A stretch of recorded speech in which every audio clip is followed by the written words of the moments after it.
Bular sizlarni va meni dushmanim deyapti. 30 yil qo'shningiz bo'ladi. 100 yil qo'shningiz bo'ladi, lekin yahudiyligicha qoladi u.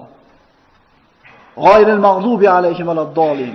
Seni g'azabingga uchramagan va adashmaganlar yo'li bo'lgan to'g'ri yo'lini bergin deyotganda, mana shu qissalardan xabardor bo'lishimiz kerak. Nimaga endi yahudiy, nimaga endi yomon ko'rishimiz kerak? Nimaga bizni dushmanimiz deyapti Alloh? Eshitaylik birodarlar.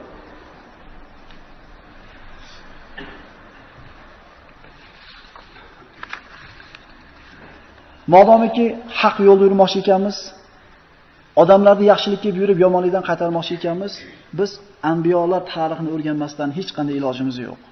Chunki u kishilar da'vatchilarning ustozlari bo'lgan. Shunday emasmi? Agar bir odamni haqqa da'vat qilmoqchi bo'lsa, kimdandir o'rganish kerak. Ha? Birini ursa nima qilishim kerak? Gapimni olmasa nima qilish kerak? So'ksa nima qilish kerak? Jirillab tashlab chiqib ketish kerakmi? Yunus alayhisalom qavmini bora deb chiqib ketib qoldi, nima bo'ldi? Baliq yutib yubordimi? Demak Allohning yo'lida yetayotgan mashaqqatga nima qilish kerak ekan? Chunki buni mukofotini Alloh azza va jalla beradi. Hech qaysi payg'ambarda oyog'ini taylarga gullarni chachib, gulchambarlar bilan kutishib olmagan ekan, keling deb. Demak, haqqa gapirganda so'kish eshitasiz, haqqa chaqirganingizda har xil nomlarni olasiz. Bunga nima qilish kerak? Sabr qilish kerakligini qachon o'rganamiz ekan? Payg'ambarlar tarixini o'rganganimizdan keyin. Mana bu qissalarda Isroiliyot olinmadi.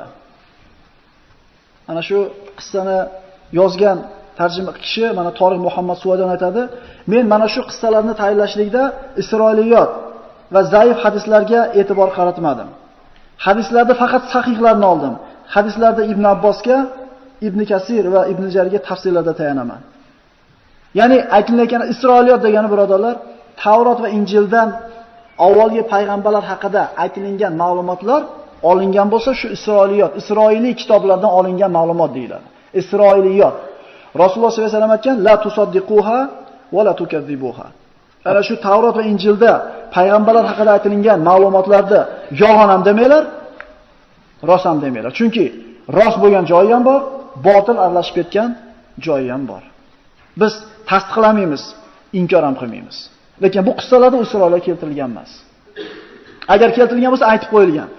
Ya'ni sahih ma'lumotlardan deyarli ma'lumot topolmadim, lekin Isroiliyotda mana bunday deyilgan deb qo'yiladi.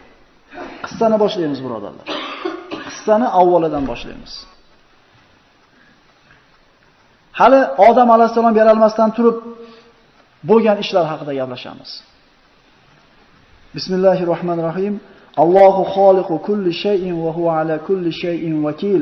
Xalaqas samawati val arda va ma baynahuma fi sittati ayyam, thumma istawa ala al-arsh, ya'lamu ma yalijul fil ardi wa ma yakhruju fiha wa ma yanzilu minas samai wa ma ya'ruju fiha wa huwa ma'akum aynama kuntum wallahu bima ta'maluna basir wa huwa alladhi khalaqas samawati wal arda fi sittati ayyam wa kana 'arshuhu 'alal ma.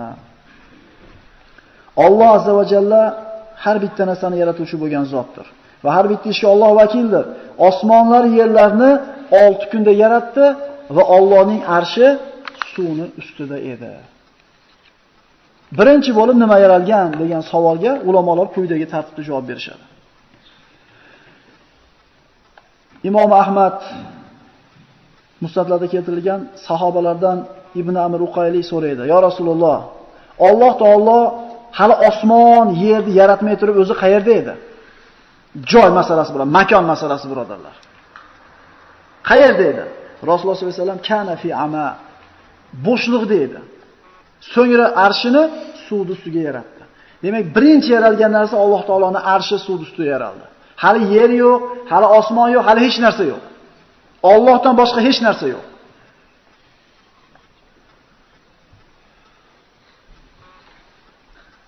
Imom Ahmad, Abu Dovud, Termiziy musnadlarda keltirilgan Uboda ibn Somit roziyallohu anhu dan Rasululloh aytadi, Alloh taolo yaratgan narsalarning eng birinchisi qalam dedi. Ya'ni yuqoridagi hadisda birinchi arsh deyildi. Bu hadisda qalam deyilyapti. Alloh azza va jalla qalamni yaratdi va unga yoz dedi. Qalam nimani yozaman dedi. Mana shu koinotda sodir bo'ladigan har bitta narsani yoz dedi. Va jaral qalamu fi tilka sa'a. Ana shu lahza